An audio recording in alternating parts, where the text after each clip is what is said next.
belə sanki göl uşağındayam. Boy, siz kimsiniz? Mən Salvador Dalıyam. Xəyalın sultanı. Saatları mərdudum zamanı.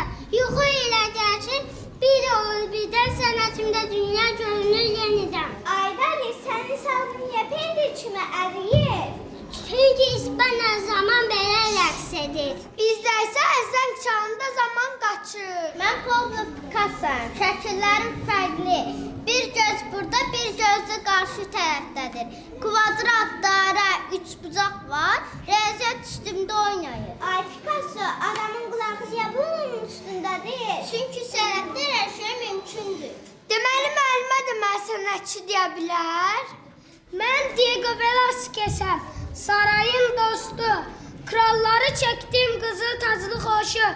Tarix, geyim, adət, ənənə rəsmlərimdə yaşayır. Dünən və bugün yenə.